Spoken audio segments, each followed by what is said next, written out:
Espaço 1112, onde Santa Maria é notícia, com Ana Paula Braga.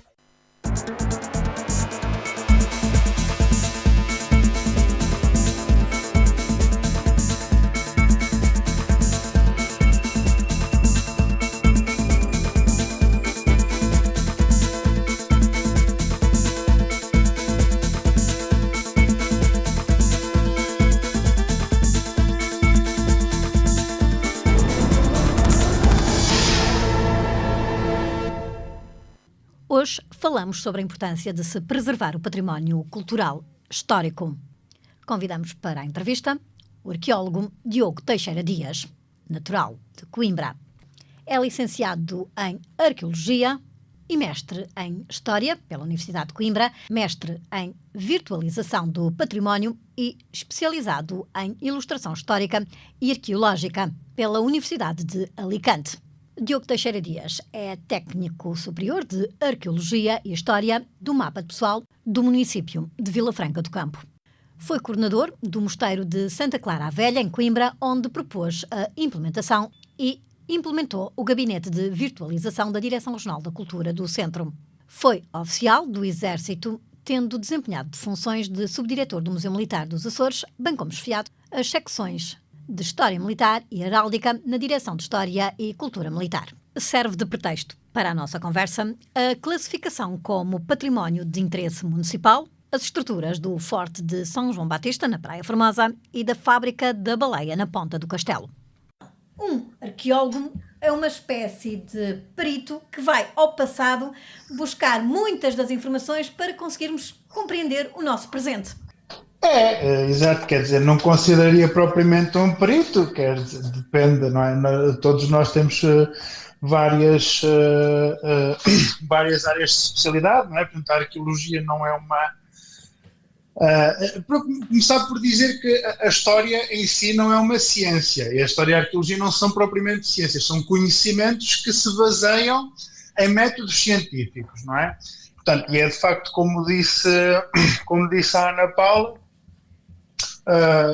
uma busca, digamos, do passado que muitas vezes está à frente dos nossos olhos, ou seja, quando nós falamos em arqueologia, tendencialmente pensamos em escavar, não é? Em desenterrar o passado, mas muitas vezes esse passado arqueológico, muitas vezes o trabalho arqueológico passa por descobrir, desvendar e de alguma forma descomplicar aquilo que está à nossa frente, aos nossos olhos, mas que nós não conseguimos ver, porque muitas vezes o que está à nossa frente aparece-nos fragmentado, não é? Aparece-nos em vestígios.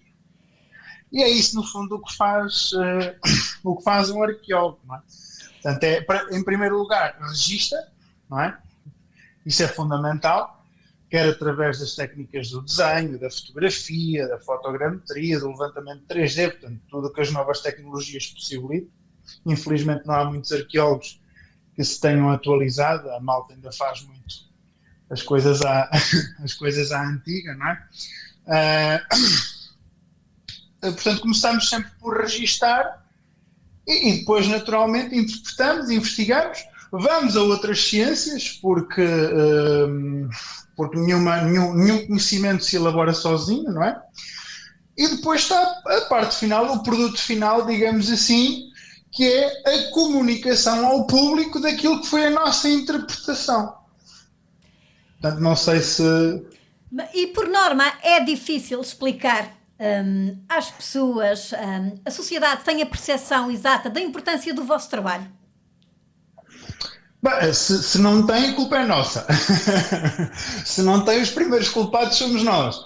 Portanto, nós não podemos culpar uma sociedade do entendimento que ela não tem, não é? Portanto, não podemos culpar uma sociedade por uma não ação, mas sim, muitas vezes temos que nos culpar a nós, porque essa parte da comunicação tendencialmente é muito, como é que é dizer, é muito relegada para segundo plano. Ora, isto também está em parte, pelo menos é uma ideia que eu tenho, está em parte relacionada com alguma precariedade laboral do trabalho dos arqueólogos. A maior parte dos arqueólogos no país, Portanto, há uma grande parte que são funcionários públicos, não é? Portanto, as câmaras, das direções regionais de cultura, da Direção-Geral do Património Cultural, etc. Mas a grande parte, o grosso, são freelancers, são empresários em nome individual. Ora, cujo trabalho tem um determinado valor horário, não é? Portanto, na verdade, aquilo que muitas vezes fazem é aquilo que é obrigatório por lei para um relatório de trabalhos arqueológicos e muitas vezes relegam a parte da comunicação dos resultados para segundo plano porque também não são pagos por ela, entende? Ou seja, essa parte produz muito conhecimento histórico, muito conhecimento arqueológico, sobretudo, mas esse conhecimento depois acaba por não passar para a esfera pública justamente porque é relegado para segundo plano, quando na verdade devia ser a principal prioridade dos arqueólogos e arqueólogos. Mas como deve calcular, quer dizer, quando é um trabalho que acaba por não ser... Porque vamos lá ver, hoje em dia tudo o que é trabalho arqueológico existe porque é considerado uma obrigação legal. Ninguém, ou melhor, muito poucas pessoas, mesmo as próprias entidades públicas, infelizmente, olham para o trabalho do arqueólogo como um empecilho. Portanto, o arqueólogo vem aqui atrasar a obra, o arqueólogo vem aqui e pronto, empatar isto mais uns dias. Portanto, tendencialmente é isto que acontece.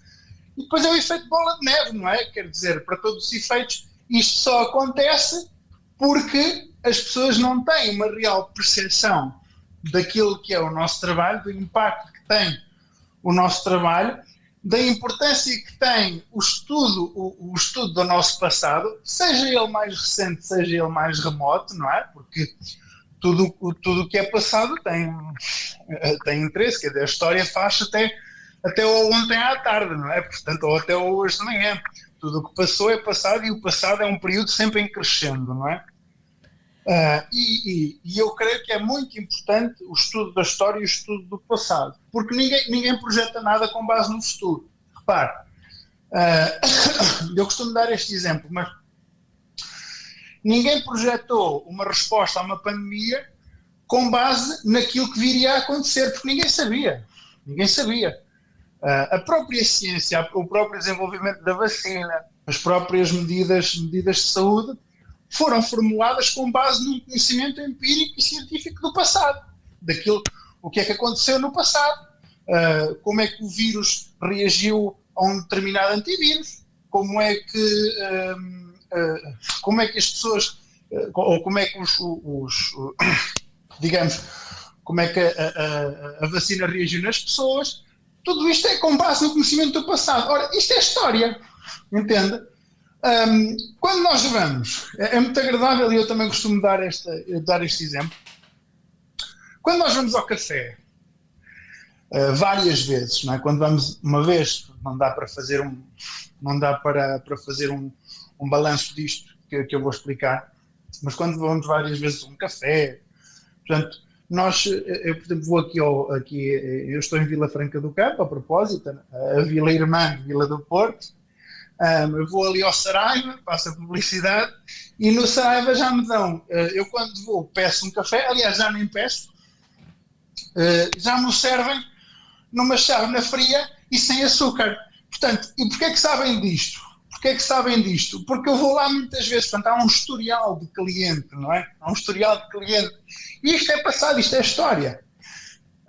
É comportamento humano, não é? Portanto, mas do passado, que depois se projeta naquilo que é a atuação presente e futura da pessoa que está a servir o café, não é? Que é uma percepção de quais são os gostos do cliente. O próprio médico, não é? Quando nós vamos ao médico, a primeira pergunta que ele faz é qual é o seu historial clínico, ou do que é que se queixa, não é do que é que se irá a queixar no futuro. Portanto, isto é muito importante. E aqui passamos para outra ideia e para outra questão, que é porque é que o património construído, o património material, seja ele construído ou seja ele móvel ou integrado, porque é que é importante? É que a história em si e o passado em si, o conhecimento do passado em si, não é tangível, portanto não se materializa, não se palpa, não se toca, não é? onde é que ele se materializa? Onde é que ele se torna visível, digamos assim? É no nosso património edificado. Portanto, é no nosso património edificado, é no nosso património móvel, nos documentos escritos que também precisam de ser preservados, não é? Portanto, por isso é que eu acho que tudo isto é importante, entende? Portanto, eu creio que há sempre uma relevância para o nosso cotidiano. E se não há hoje, se calhar o trabalho que fazemos hoje vai ser relevante daqui a 50 anos ou daqui a 100. Diogo, podemos dizer que está muito na moda a classificação de imóveis de interesse cultural? Abusa-se de algumas classificações? Não percebi, desculpe. Portanto, acha que atualmente se abusa, e isso entre aspas, de muitas classificações de imóveis como de interesse cultural? Ora bem, eu não sei se abusa, se não se abusa, mas, na verdade, aquilo que muitas vezes acontece é que as pessoas entendem que a classificação patrimonial de um determinado elemento, como, por exemplo, a classificação da Unesco, vamos àquilo que é a mais elevada, património, portanto, um edifício ou um determinado conjunto de imóveis é classificado como património material da humanidade. É talvez a classificação mais elevada em termos de estatuto que pode adquirir um elemento patrimonial. Normalmente, as pessoas entendem isto como um benefício, mas na realidade é um conjunto de obrigações. Ou seja, aquele elemento patrimonial, para ter esta classificação, tem de ter um conjunto determinado de características de representação, neste caso para a humanidade, ou para a região, ou para o município, porque existe até este nível de classificação. Aliás, recentemente Vila do Porto teve essa iniciativa de classificar 2 imóveis como de interesse municipal. A questão é que a classificação é um conjunto de obrigações. Naturalmente que, em termos de marketing, tem um impacto natural, e esse impacto, digamos, é economicamente rentável, do ponto de vista do marketing. Quando nós queremos vender um produto turístico, por exemplo, se nós dissermos que a Universidade de Coimbra, ou a Muralha da China, ou um determinado edifício tem uma determinada classificação, do ponto de vista do marketing tem o seu impacto. E eu creio que por aqui é que a Ana Paula diz, e talvez muito bem, que se abusa muito das classificações. Abusa-se no sentido eu não que disse, eu apenas fiz uma questão, eu não afirmei, eu apenas coloquei uma questão. Claro, não, mas eu de certa forma concordo consigo no sentido de há um abuso porque não há uma compreensão de que aquele rótulo, não é? Porque é um rótulo para todos os efeitos, não é? Um objeto ou um imóvel, ou mesmo também há a classificação, aliás, nesse caso a inventariação do património imaterial, portanto, também tem um rótulo. Esse rótulo por si só não protege nada, portanto não se cria, a classificação não cria uma redoma à volta do edifício que o protege.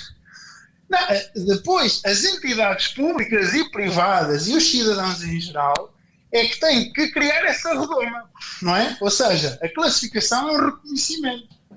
É um reconhecimento de um determinado valor para aquele elemento patrimonial. Agora, a sua defesa e a sua preservação, porque é disso que estamos a falar, é de guardar e manter para a posteridade aquilo que é a materialização da nossa história, dos nossos costumes, não é? Porque é esse o objetivo, é que isto prevaleça o mais tempo possível no tempo para que não se perca, porque, como sabe, a memória humana é uma coisa muito limitada e nós não registamos tudo, nós não escrevemos tudo, não fotografamos tudo. Portanto, é preciso que haja coisas que prevaleçam, não é? Que prevaleçam no tempo.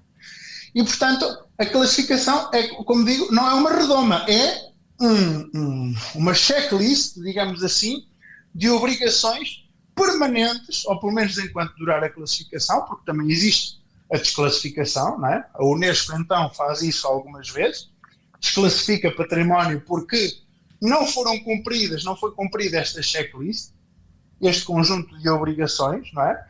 A que os proponentes da classificação estavam vinculados, e também ocorrem estas classificações.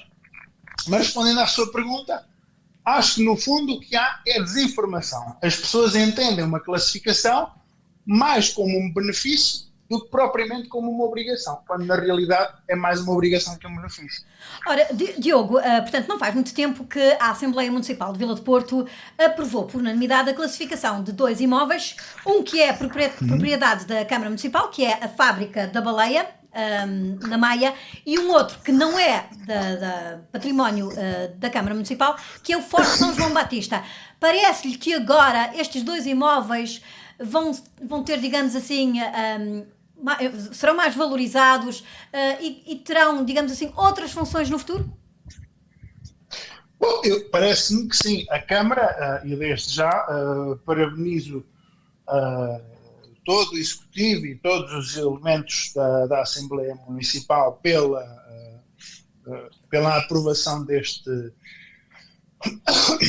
novo quadro que acaba por, de alguma forma, fazer com que estes edifícios obtenham uma proteção legal dentro daquilo que é o quadro legislativo nacional, mas também dentro daquilo que é o enquadramento legislativo regional, que aliás, inclusive, a região autónoma dos Açores é pioneira em muitas coisas em termos do que é a legalidade da proteção do património. A partir do momento, por exemplo, que se inicia um processo de classificação, mesmo que o edifício ou o bem móvel não esteja classificado, quando se iniciou o processo, ele automaticamente está protegido. Neste momento, efetiva-se, digamos, essa proteção, porque a Assembleia Municipal é um órgão deliberativo público, portanto, e tem poder nessa matéria. No caso, eu acho que sim, por uma razão, é que dentro da lei regional, por isso é que eu digo que os Açores foram pioneiros neste aspecto e têm uma lei muito boa, a questão é que essa lei seja consequente, não é? Porque não nos basta fazer leis, é como a classificação, não é? Não nos basta classificar, não nos basta fazer as leis, é cumprir as próprias leis. Mas neste momento, se formos ver ao enquadramento legislativo regional, estes edifícios, ou os proprietários destes edifícios, podem se candidatar a fundos do governo regional para a reabilitação dos próprios edifícios, que vai a um valor de 50% a fundo perdido. Ou seja, a partir do momento em que estes edifícios são classificados, o proprietário do edifício, se o quiser reabilitar, portanto, faz uma determinada contratação de um serviço e 50% desse serviço submete ao governo esses custos, ao governo regional, esses custos de restauro, de reabilitação, seja do que for, e o governo regional avalia e pode dar até 50% do valor gasto de reabilitação do imóvel. Isto não acontece no continente, repare. Isto é algo que eu creio que é praticamente exclusivo da região autónoma dos Açores, porque há um normativo legal específico para isto. Portanto, eu creio que sim, creio que isto, a partir de agora, a reabilitação dos dois espaços, quer do Forte de São João Batista da Praia Formosa, que pertence ao Ministério das Finanças, quer da Fábrica da Baleia, que creio que pertence à Câmara Municipal, creio que neste momento há mais condições para se avançar para um projeto de requalificação daqueles espaços. Ora, não faz muito tempo esteve na Ilha de Santa Maria em visita de trabalho. Estive na Ilha de Santa Maria em visita de recreio. Em visita de recreio. Fui visitar, gostei muito, estive no Asas do Atlântico, que está extraordinariamente bem, pelos vistos, teve umas obras, está extraordinário, um espaço extraordinário, e com um conjunto de pessoas que me receberam muito bem, às pessoas com quem eu com quem eu ia e conheci um conjunto de pessoas, nomeadamente da Associação La Paz, não é? Portanto, que está a fazer um trabalho extraordinário também em defesa daquilo que é o património mais recente, não é? Mas que não deixa de ser património e conhecimento histórico, que é do aeroporto de Santa Maria, e que também tem uns projetos engraçados e muito louváveis nesse sentido. Mas infelizmente não visitei tudo. Eu ia de propósito para visitar Santa Bárbara, porque é uma povoaçãozinha muito pitoresca, portanto gostei muito de conhecer Santa Bárbara.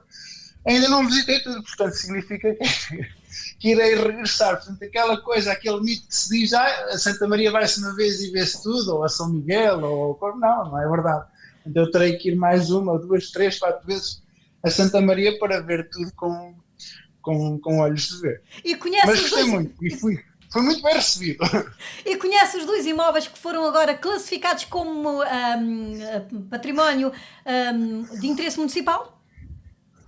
Conheço um, fui lá, fiz questão de ir ver, já tinha ouvido falar, aliás, a primeira vez que eu ouvi falar do Forte São João Batista foi quando o Conselho de Ilha pediu um parecer ao Museu Militar dos Açores, e fui eu que lavrei esse parecer. Aliás, na altura eu era subdiretor do Museu Militar dos Açores em 2017 e fui eu que dei esse parecer, porque os arquivos do Forte São João Batista, o tombo, digamos assim, está no arquivo, no centro documental do Museu Militar dos Açores, e foi a primeira vez que eu ouvi falar. E de facto nunca tinha visto, nem das outras vezes que tinha ido a Santa Maria, nunca tinha visto, e tinha curiosidade para ver, justamente após esta notícia da classificação. A Fábrica da Baleia não conheço, lamento, será numa próxima.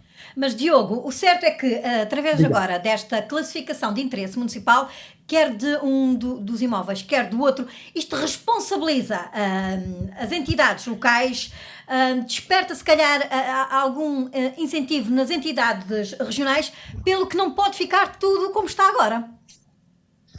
Não, isso eu creio que não. Isso de todo, completamente de todo. Aliás, ao se assumir, a própria Câmara, ao assumir, o próprio Executivo Camarário, ao assumir uma proposta de classificação perante a Assembleia, está a assumir uma responsabilidade, não é?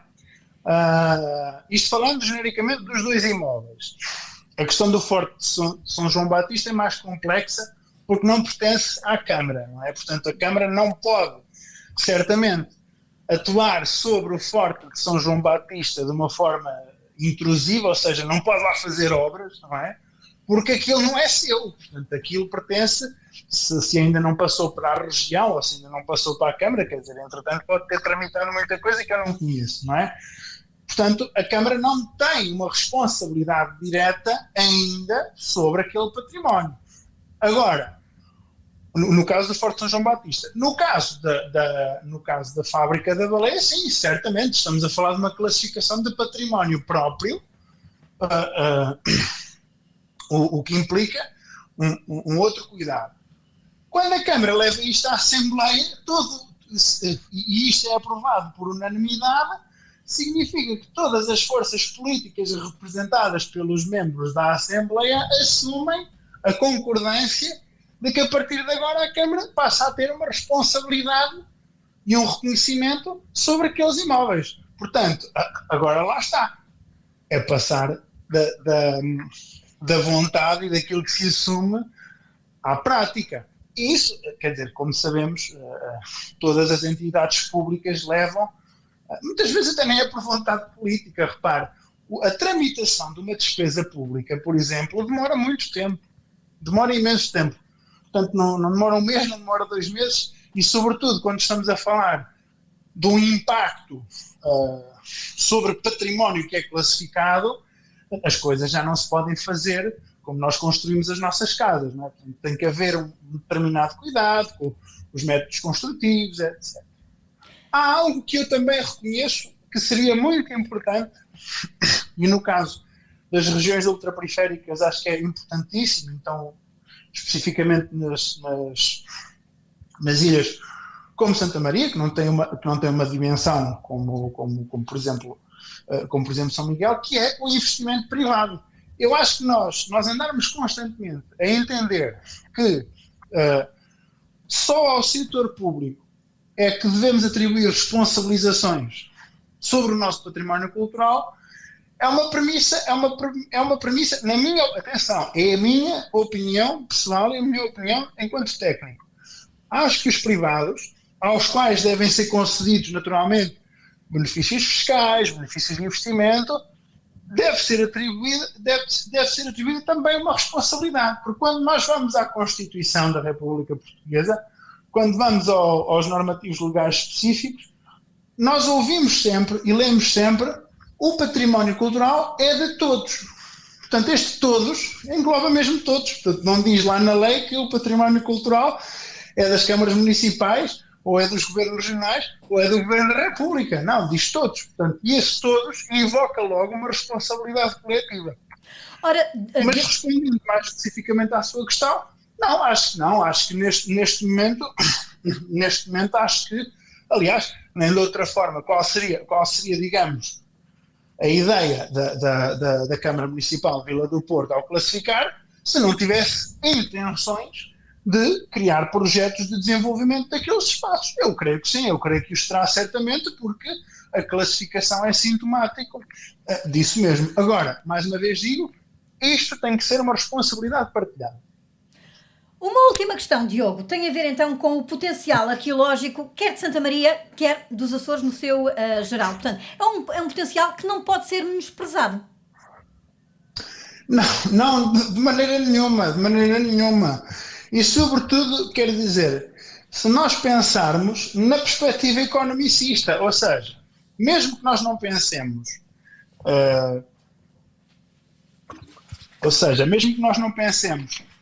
na perspectiva da sensibilidade patrimonial que nem toda a gente tem, toda a gente certamente gosta de ver a sua região, o espaço onde vive, mais desenvolvido.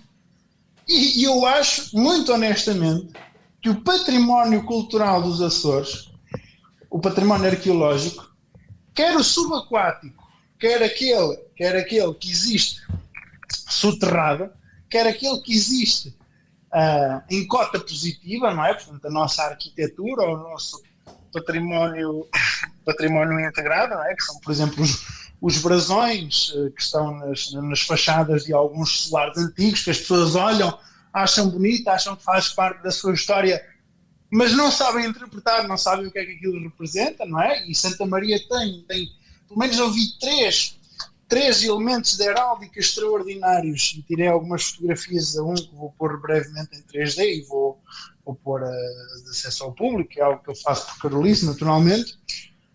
Mas acho que existe esse valor, porque em termos de potencial turístico, nós já reparámos que não podemos estar constantemente a vender a nossa natureza, porque não é sustentável. Não é sustentável do ponto de vista da coesão territorial, ou seja, se nós constantemente formos vender natureza, o que é que acontece? Ganham sempre os sítios que têm a natureza mais vistosa, não é?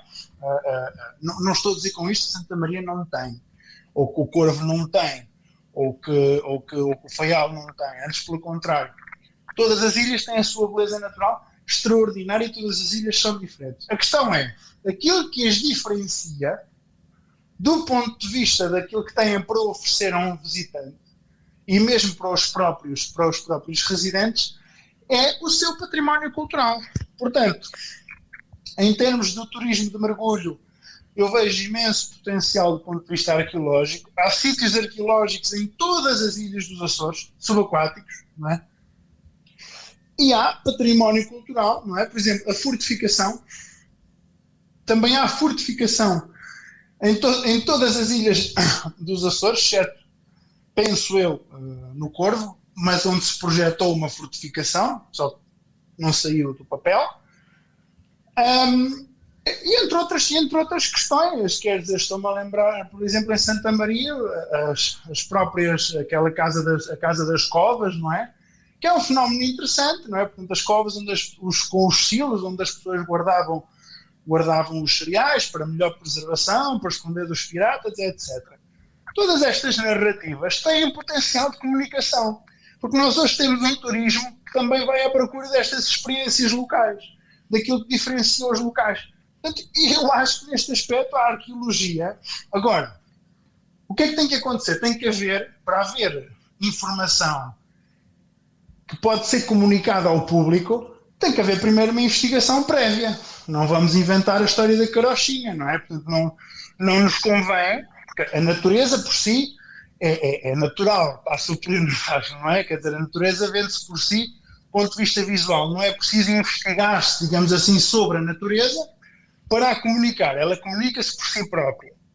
No caso do património cultural é o contrário. O património cultural, na maioria dos casos, não se comunica por si próprio. Não sei se me estou a fazer entender, mas é necessário que haja, tal como há médicos para curar doenças, professores para ensinar, políticos para governar, tem que haver técnicos do património, sejam eles arqueólogos, historiadores da arte, para que possam interpretar e descobrir e estudar o património que existe, para que haja informação que possa ser comunicada, depois que haja alguém que recorra a mecanismos para a comunicar, não é? Porque a comunicação também é por si só uma ciência, para depois termos um produto em termos de turismo cultural com qualidade.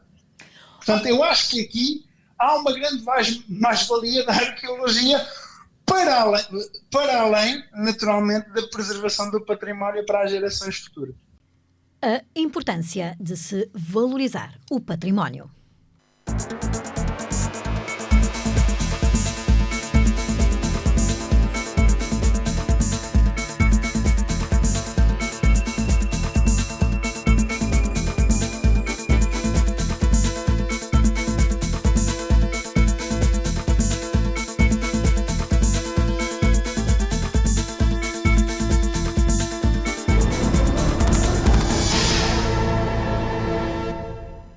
Espaço 1112, onde Santa Maria é notícia, com Ana Paula Braga.